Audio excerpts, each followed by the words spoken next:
Hey, Chris Jenkins, credentialed member of the media, covering the Carolina Panthers for Charlotte Vibe, a.k.a. Man of the People, here to give you your post-game wrap-up of the Carolina Panthers versus the Tampa Bay Buccaneers, and I'm excited about the coverage, not excited about the loss tonight.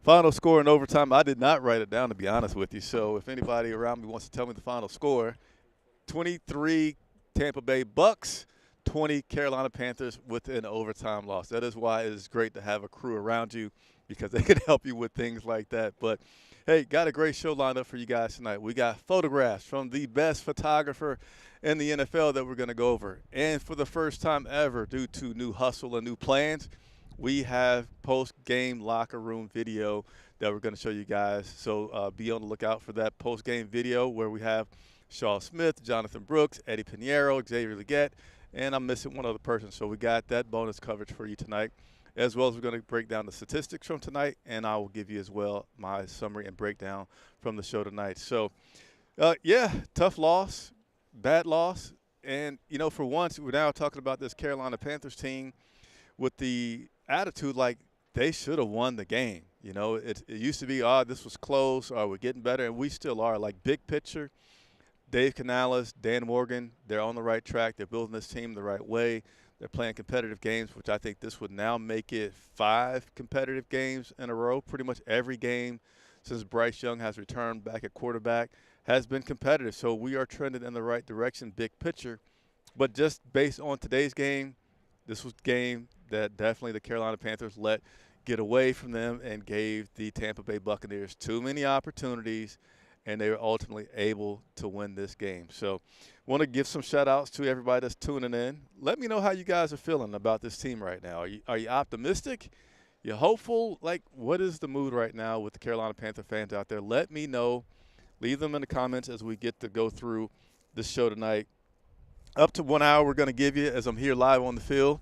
And I forgot one graphic that I want to throw up here. Man, if you guys ever see the pictures from me post-game, just know that my photographer is currently laying on his back, getting this shot that I'm sure is going to look excellent. So be sure to follow us on Instagram to see photographs from this game. Typically, we get about 50 photographs that we'll put up at the end of each day. So I said not the end of each day, at the end of each game the following week. So let me give a few shout-outs as well. We're going to go to T. Green saying, what a game. Yes, it was quite a game. Got to give a shout-out to our members. Ali Bodrick also in here. Darrell is in here. So good. And somebody said that was a catch by Adam Thielen. So we'll talk about that. But I think – actually, let me talk about it now because I may forget to go back. I don't think I have it in my notes, ironically. But that catch with Adam Thielen, from what I could tell, it was one of those things where the continuation of the catch, that he did not maintain control. There wasn't any angles that really showed that he did. So initially, yes, he did make the catch, but did he make it long enough through the continuation to make it a complete catch? And, you know, at this point, what can you do? They ruled it a no catch.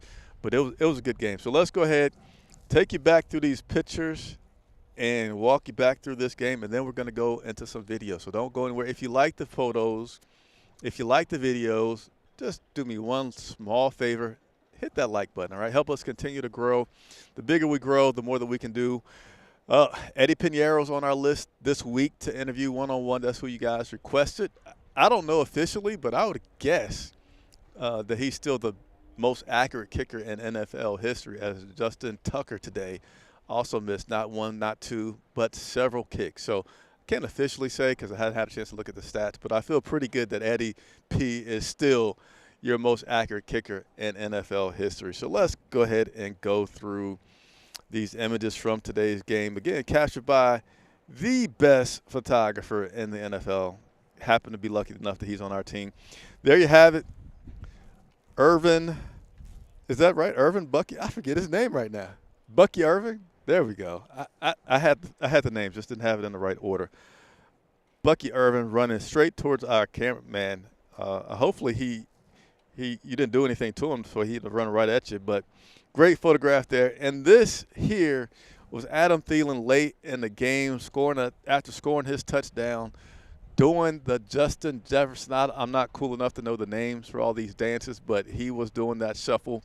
And Xavier Legette showing the emotion and David Moore there in the background, and that was great as the Carolina Panthers scored late in the game to take the lead, actually, is what happened on this play right here. Continued on through these photographs. If Bryce looks happy, that's because he is. He's extremely happy right here.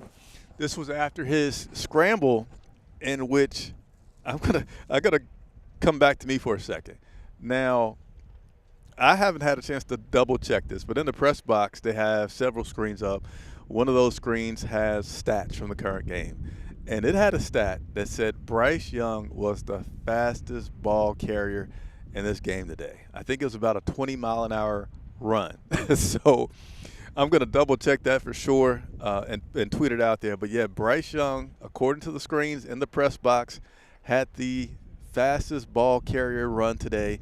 And I'm going to strongly assume that it was in that score that happened just right here behind me as he scrambled and scored that touchdown and did a little dance that I thought about doing for a split second while I'm talking to you guys, but I'm not going to do that. But that was Bryce Young celebrating with his lineman right there after the touchdown.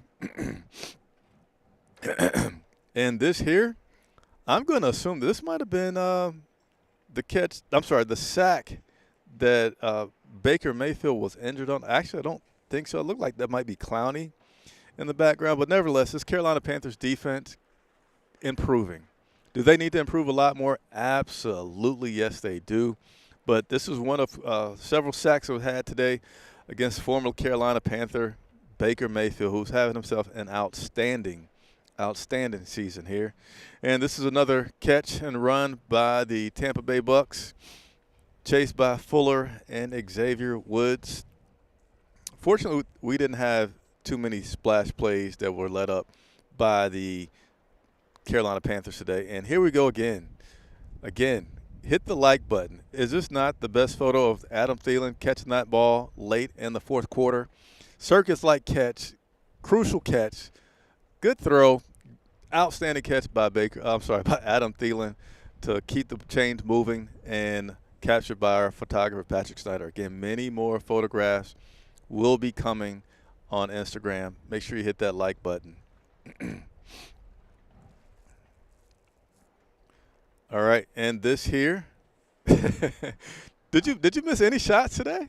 I think we're just, if he could record the game, maybe we could. Nah, that'd be too illegal. But this is a great shot here. This was the interception by Xavier Woods, and this was right after Baker Mayfield had gotten hurt. So Baker Mayfield got hurt right at the end of the possession. Carolina had their possession, come back, misses two plays with the backup quarterback in there, and then on his very first pass of the day, very first pass returning back to the game, Baker Mayfield throws his interception to Xavier Woods, and he runs it back pretty far.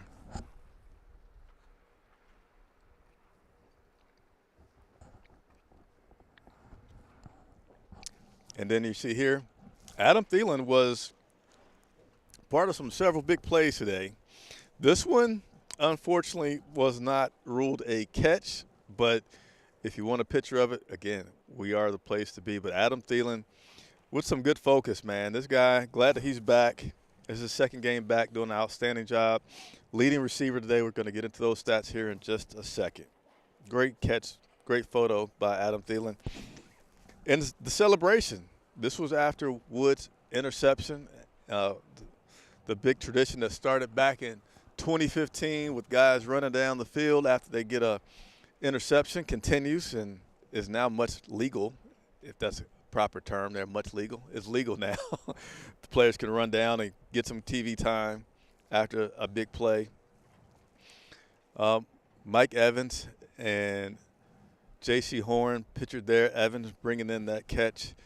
And this could have been the score that Evans had in the game, in which he himself had some great catches today. Mike Evans is just a beast. I know Baker Mayfield is excited to have him back and as a weapon. And, the Carolina Panthers missed an opportunity today. We missed an opportunity to be 4-8, I believe it would have been, and only been 2 games back in the division of being able to get a playoff spot. That's crucial, right? We could have had that opportunity, but we still may have the opportunity, right? We need some things to work in our favor, but we didn't get the victory. Here you go at the beginning of the game. Bryce Young with standing doing the national anthem. I see T. Green ask me, was that D'Angelo Hall with the dreads? I'm not sure who that coach was. And this was a play here that I had pointed out that happened just behind me here tonight, in which Bryce Young, he made up his mind pretty quick, saw that he had the lane, took off, made the score, and did his little dance afterwards. Great stuff by Bryce Young right there. And here's another play with Bryce Young running, getting hit, upended, and yeah.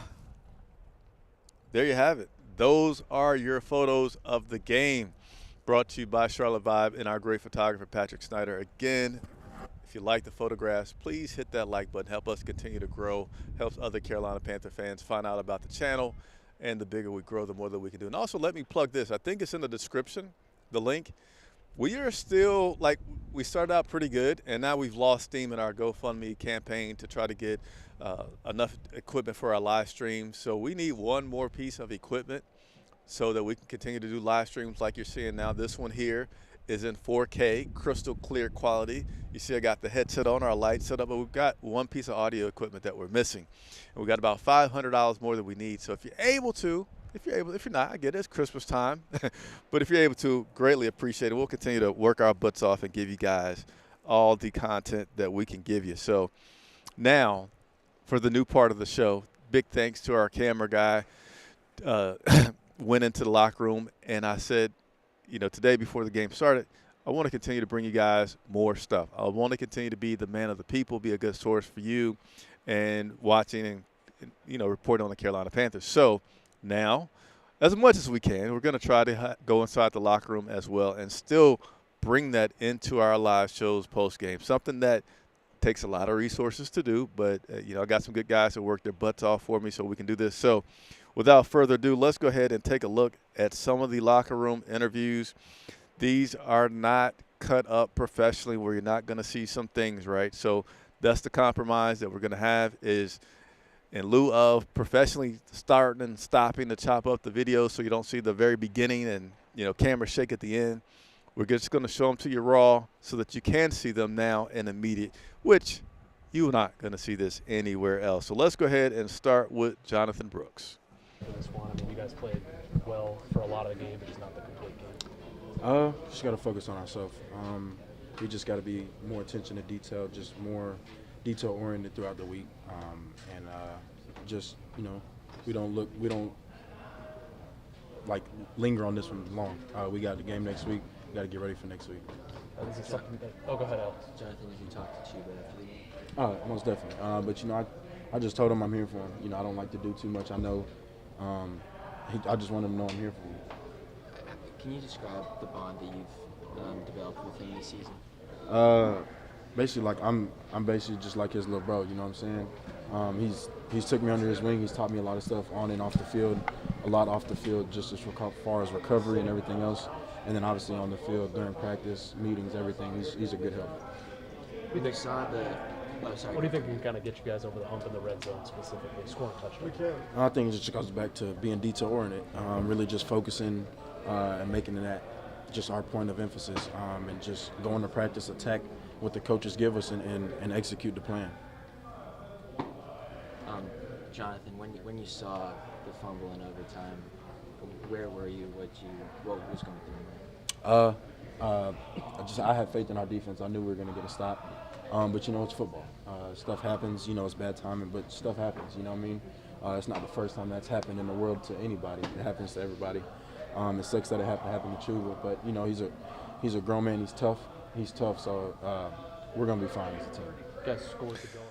So again, there you have it. Some footage from just a few moments ago in the locker room. Jonathan Brooks talking about his second game, getting some action, talking about basically win or lose, they got to move on to the next game. And, some guys, understandably so, may want to move a little bit quicker to the next game than ordinarily, because this team should have won this game. They had several I know some people think about Ron Rivera when you say missed opportunities, but we did have several missed opportunities, which, again, we're going to talk about in a little bit more depth here in just a second. But we have some more video for you, so we're going to continue to roll through this video. Let's go ahead and share with you guys Xavier Legette, again, just moments ago in the locker room. Man, I mean, it hurt, man. We had a little mental error at the end. I mean, we could have capitalized on that. Could have potentially won the game. Is there any consolation, though, in how this offense seems to be playing in those crunch time, 2 minute, under a minute to play? Is there? I mean, it just seems like you guys are really able, when the pressure's on, to be able to perform. I mean, man, we practice that every day. So, I mean, we ready to capitalize on it when we put in that position. I mean, we just did it today. Xavier, Dave has talked a lot the past couple of weeks just about getting in the red zone and stalling and how that has to be addressed. Is it something defenses are doing? Is it just being on different pages across the offense? What's going on in the red zone? Man, we just got to execute. When we get in the red zone and put points on the board instead of field goals. How confusing can it be? You guys are really, really close in these last 2 weeks, and I know that you're not one for moral victories, but this offense is kind of turning the corner. So how do you, I guess, kind of balance that with improving on the offensive side of the ball, but not necessarily improving in the win? We just got to build from these, like the tight wins, and then, I mean, we lost today, so we just got to see a positive out of this and try to build off that. So there you have it, Xavier Legette. And, all these guys, you're seeing the tone and body language from them of like just, dang. And I don't know. I didn't ask any of the guys. I'll try to be in the locker room this week to get an idea. But for me, this feels like this is a tougher loss than the last week's loss against the Kansas City Chiefs. Both came down to last-second losses. I mean, and we got another show tomorrow in which we go into a Q&A session and we talk much more in depth about the game. But this team lost last week to the reigning Super Bowl champs, and they had to play a really good game in order to do so. Today they lost to, a Bucs team that probably is going to be back on the rise. Now they got Mike Evans back. Before they had those injuries to their two wide receivers, they were looking like they were going to run away with the division. But they lost this game to the Tampa Bay Buccaneers today, and this one, much more so than last week, was one that you felt like, man, we should have won this game. It should not have been as close as it was. Some things you felt like were self-inflicted. So this game today was certainly a tough loss. And now we're going to go ahead and hear from the guy himself, Chuba Hubbard, who had that costly fumble in overtime, which then the Tampa Bay Bucs came back and was able to win this game. Let's go ahead and take a moment to hear from Chuba Hubbard. Well, team, everybody's trusting me with the ball. I got to just do better. I own it. I'm going to be better. Obviously a horrible way to lose, but all I can do is own it, so get better from it. You've done so much for this offense, and you've protected the ball so well. What are your teammates telling you after something like that? That's sort of the uncharacteristicness, and how are they trying to lift you up? Yeah, I mean, everybody's had my back, lifted me up, supported me, but at the end of the day, I hold myself to a high standard, and we're trying to change things here, and that's not helping with anything. So I got to be better, like I said, and all I can do is just work. It happened. Just got to grow from it and keep moving forward. Not gonna have my head down. I'm just gonna keep doing what I always do, and that's work hard. I know you sat there a little long when the game did end. What were you thinking as you sat there by yourself? Just disappointed in myself, obviously. Like I said, with everything that happened in the game, for us to be in that position to just put it away, I expect better from myself. I know everyone does, and like I said, they trust to give me the ball in that situation. I gotta do my job. So, like I said, I own it. What is it about this?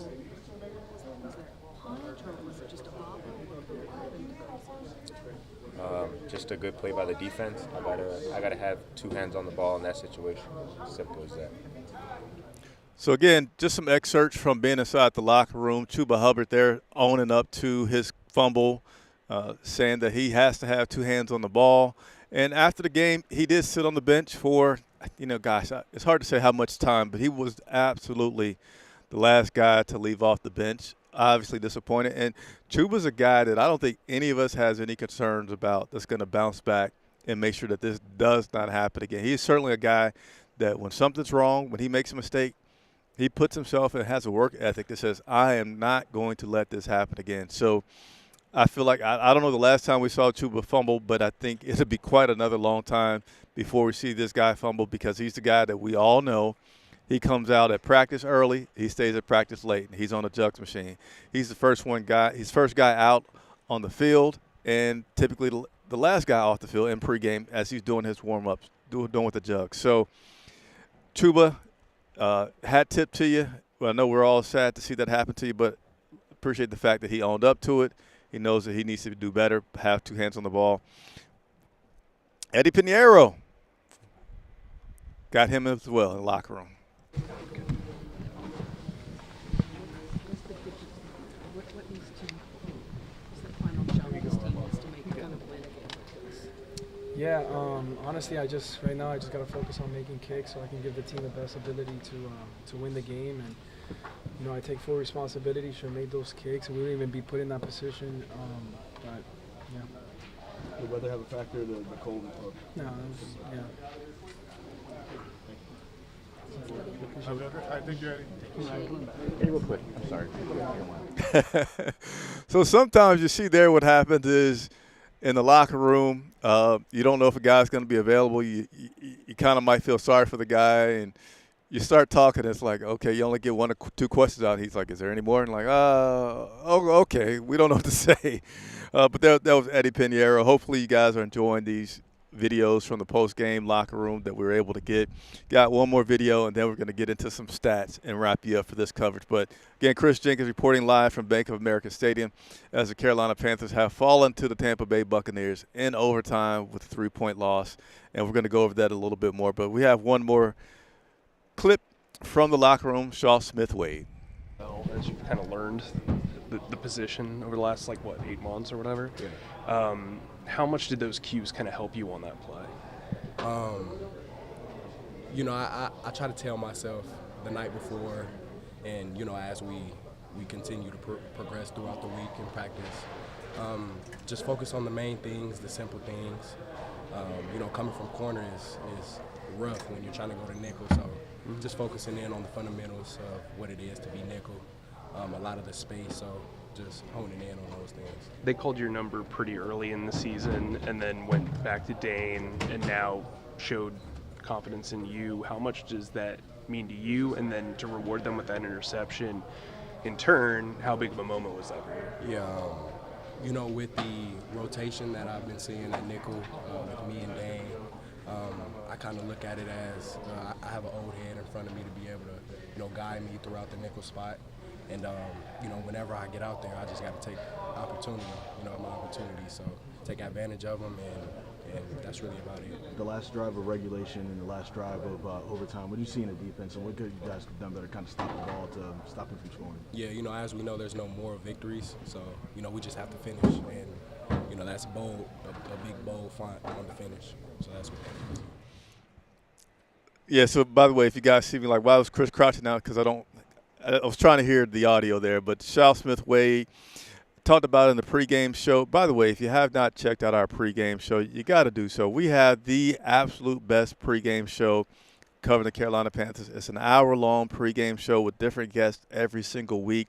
Home games, typically the lineup is myself, Rashad of Panther Nation Podcast, and a special guest. Today, that special guest was Alex Zetlow of the Charlotte Observer, and he was excellent. So make sure you subscribe. Not only subscribe, turn on your bell notifications so that you can watch our pregame shows. And then our postgame show is myself, and sometimes we'll have Vash Heard from Carolina Blitz join me to bring some further insight from the locker room. But tonight, we were lucky enough to have our camera operator run inside and get those interviews and what you guys just saw. So, yeah, thanks for everybody's support. Let's go ahead and go through these stats. I see one comment that just jumped out here, said, good game, Panthers.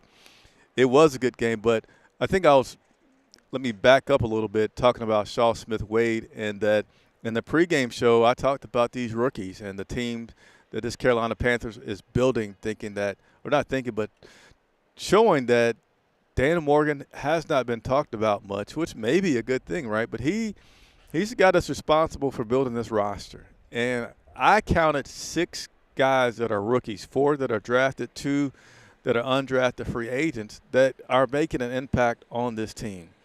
And that just gets me excited for the future because I've been covering this team since like 2006, I believe. And really since that 2015 season, like before the 2015 season, the thing was the Carolina Panthers cannot have 2 winning seasons in a row. They might have a winning season, losing season. They may even go 500, but they would never have 2 winning seasons in a row. Then after 2015 with the Super Bowl, they just went into this funk, especially when David Tepper took over, where you like forget the lack of 2 winning seasons. I would be happy with having a winning season, losing season, winning. It's just been bad, really, really bad football, really bad choices, lots of head coaches, and I honestly just, I'm going to be transparent with you guys. I just get excited. I'm not happy that we didn't win today, but the future, the future, right? I can think about the future with a little bit of a smile. Let's go ahead and go over these stats from today's game. And then I'm going to give you guys my breakdown. And I don't want to start with the rushing. Let's go with the passing. Everything starts with the quarterback. Did you think that Bryce Young would have a game where he had 46 passing attempts? That is a lot of passing attempts. And we continue to get away from the run. We're going to see here in just a second how many rushes we had. Excuse me while I get a drink of water.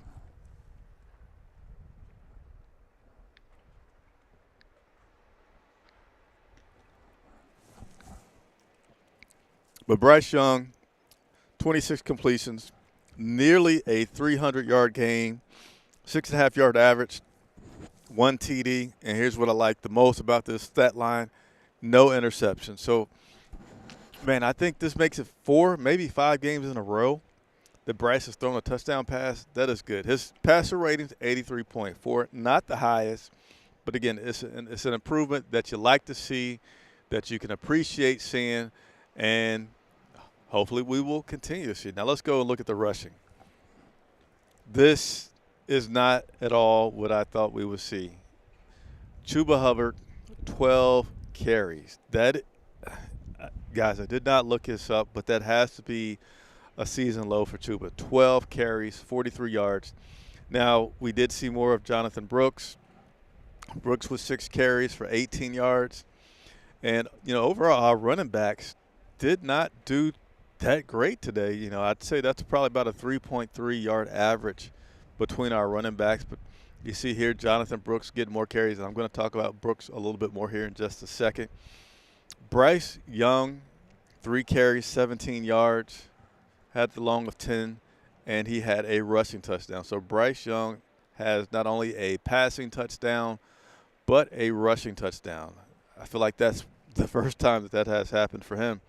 Let's go ahead and take a look at these receivers. Our guy Adam Thielen continuing to be our primetime player. I feel like I'm stealing that from somebody, ESPN, a PTPer. But Adam Thielen with nearly 100 yards, certainly having the best catches of the day all day today. 10 targets, 8 catches. David Moore not far behind, 5 catches, 40 yards. And one thing that I'm going to point out here is my man Xavier Legette. 4 catches on 8 targets. 4 catches on 8 targets. So, and then you can see the rest of these guys here.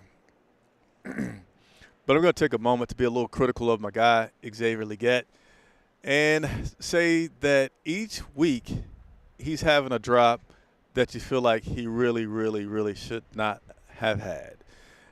You can certainly say it's a rookie thing. He's still getting used to things in the NFL. But Xavier, we are now about 3/4 of the way through the season. You got to catch all the passes that are coming your way. You can't have them every game that you're having a drop. You're certainly doing good things, but I really want to see Xavier Legette improve on the drops that he's having.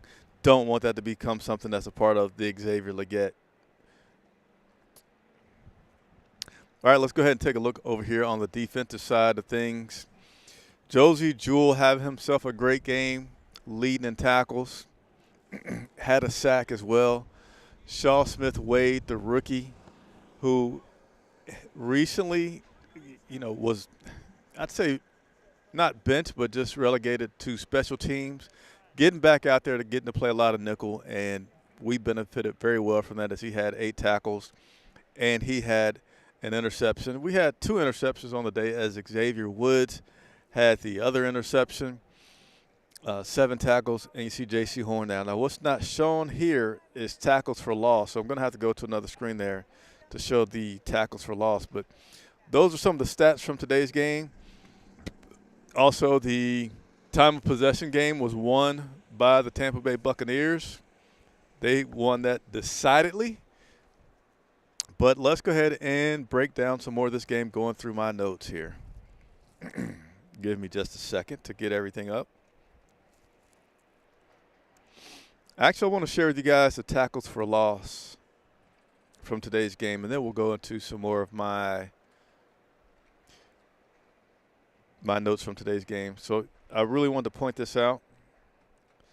So tackles for loss today, we had 8. 8 tackles for loss. That is good. Now, last week I said the defense, they showed improvement each quarter, and today they were.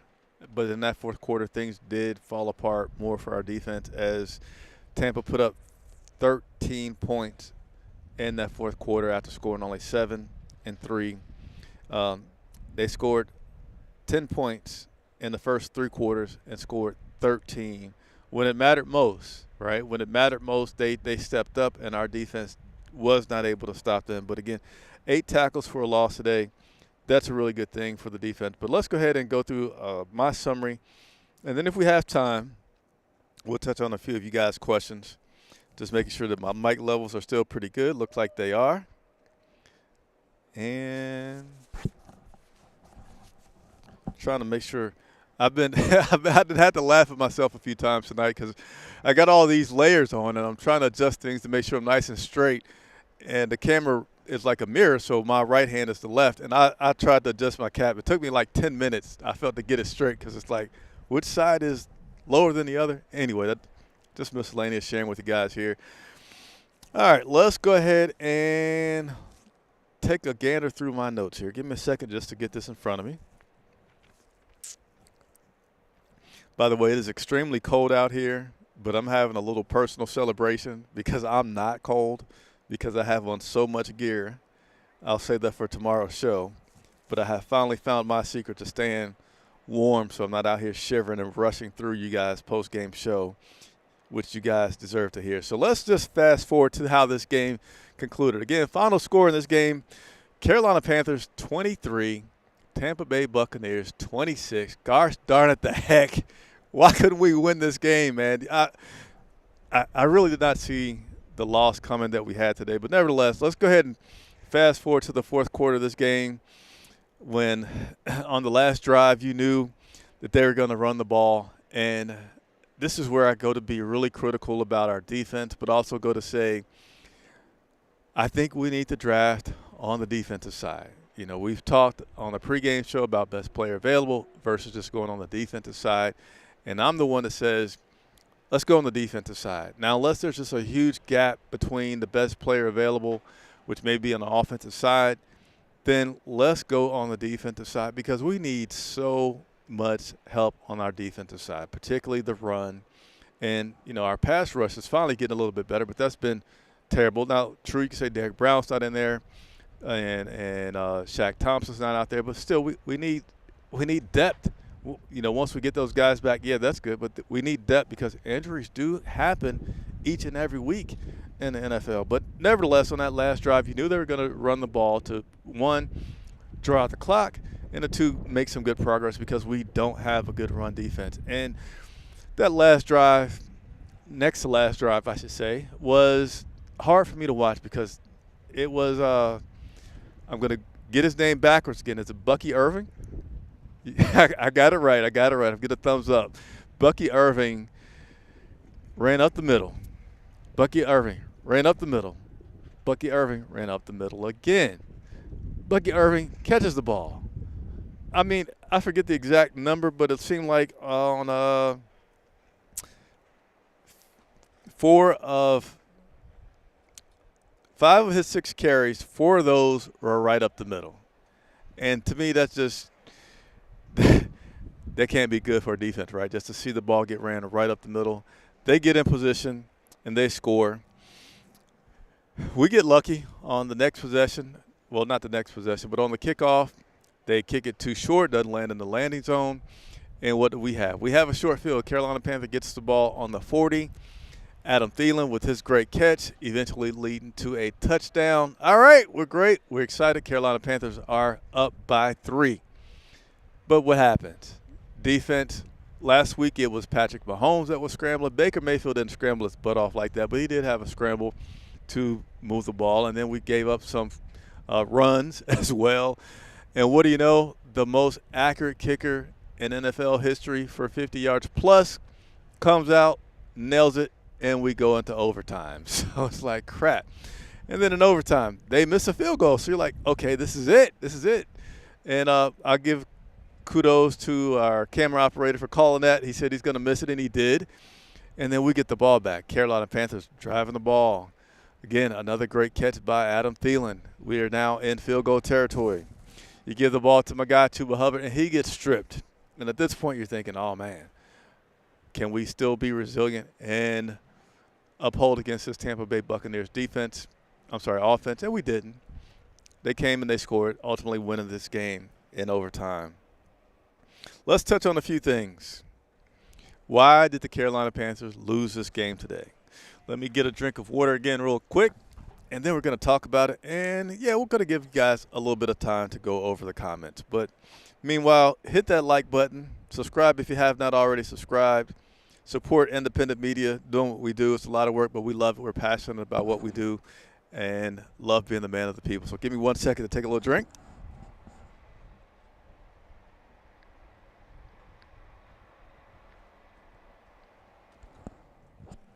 There we go. Gotta stay hydrated.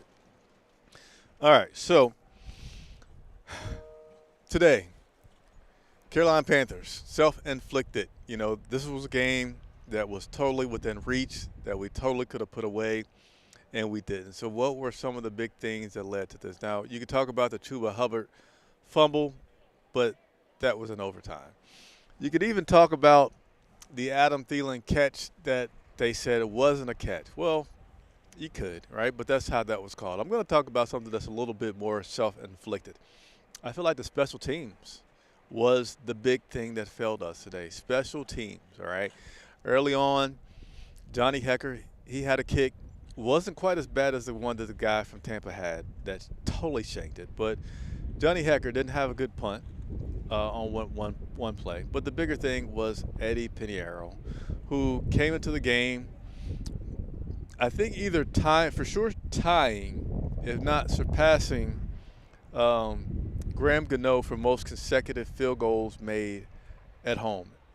And I feel like an announcer because in the pregame I said, hey, I'm not a betting guy, but for all of you that like to bet, you may want to pull out your app today when you're watching the game if you have a chance to bet on whether or not Eddy Pineiro is going to make the field goal, because he does. I think it was like 41-ish in a row that he's made. Came out today and missed not one field goal, but 2 field goals.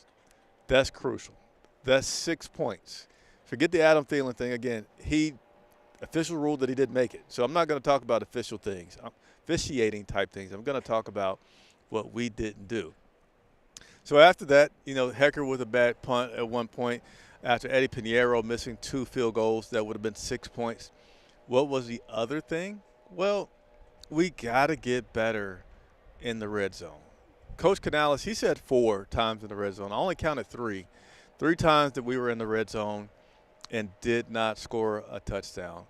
That's, you know, that has to improve. And I think that it will, but certainly talking about being critical about what happened today, being better in the red zone. And then there was one time where I think we were about at the 29, close to the red zone, that maybe Canales was counting there as part of that total, and we didn't make the touchdown there, weren't able to punch it in. So those were the things that I feel like were the big things that were critical for our team not winning today.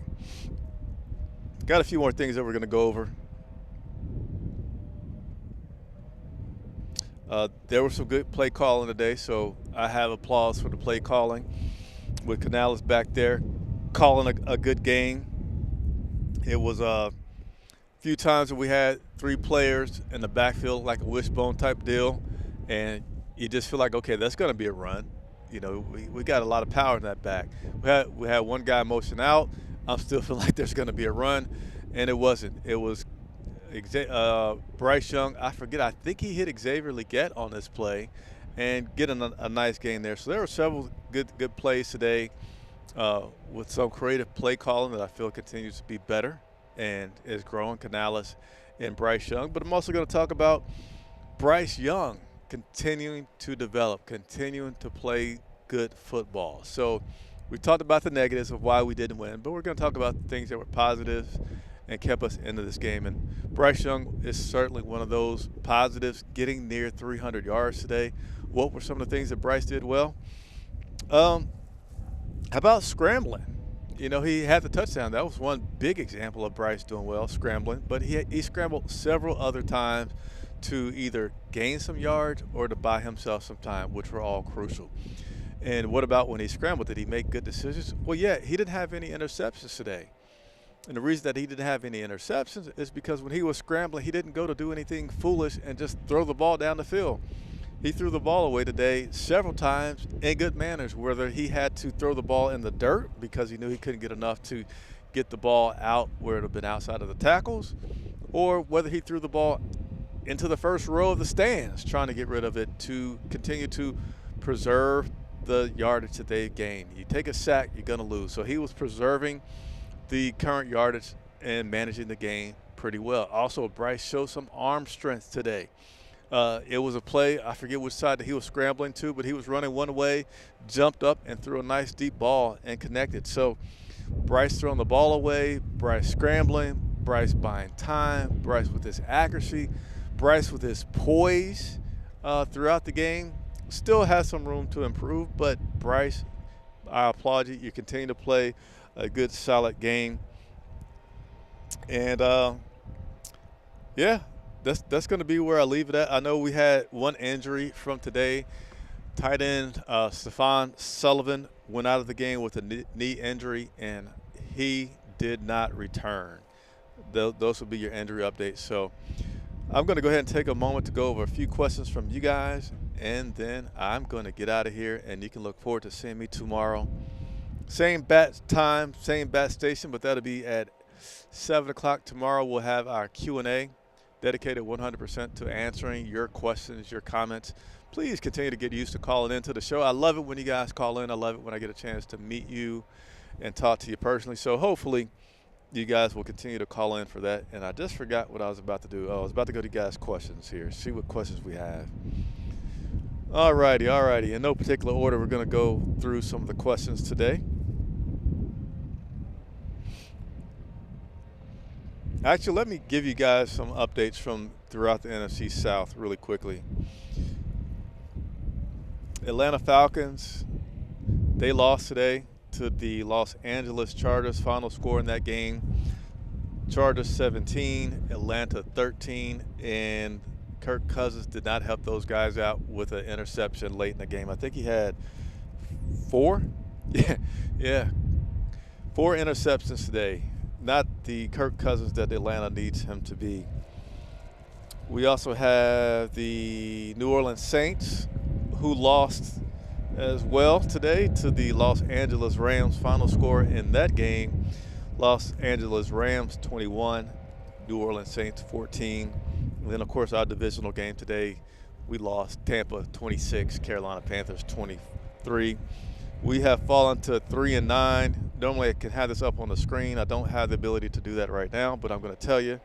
First place, we got the Atlanta Falcons at 6-6. Second place, Tampa also at 6-6. So Tampa and Atlanta are tied, with Atlanta being at the top. And then we have the New Orleans Saints at 4-8 and the Carolina Panthers at 3-9. Again, a missed opportunity, because if we had beat the Bucks would have been 5-7. Carolina Panthers would have been 4-8. Therefore, we would have only been 2 games out of first place, 2 games behind Atlanta, and we played them the last game of the season. So could make for some interesting football there. It still makes for some interesting football. But let's go ahead and jump into these comments.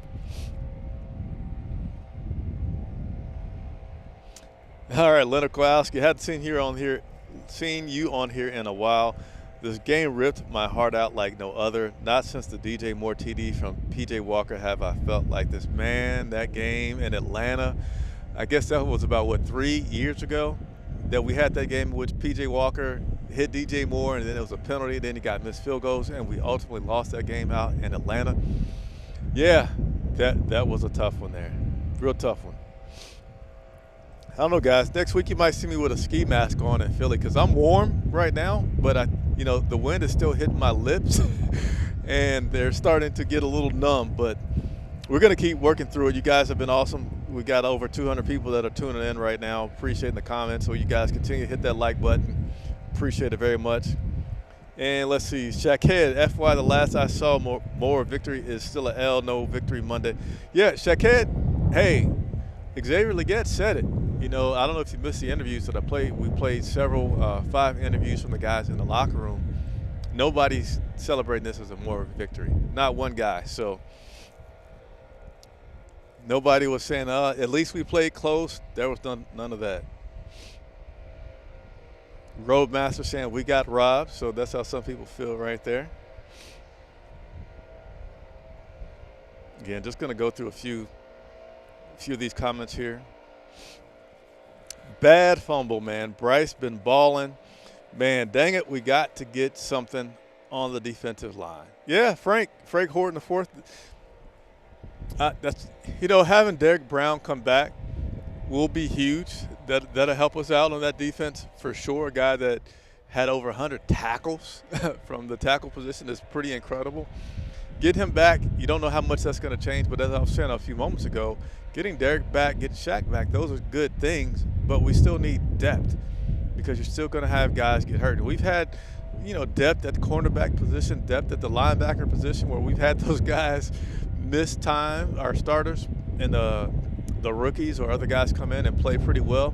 But we just have not seemed to be able to find some hog mollies to replace those guys up front that have been getting hurt. And that will be something that's crucial that I hope that Dan Morgan and company address this offseason.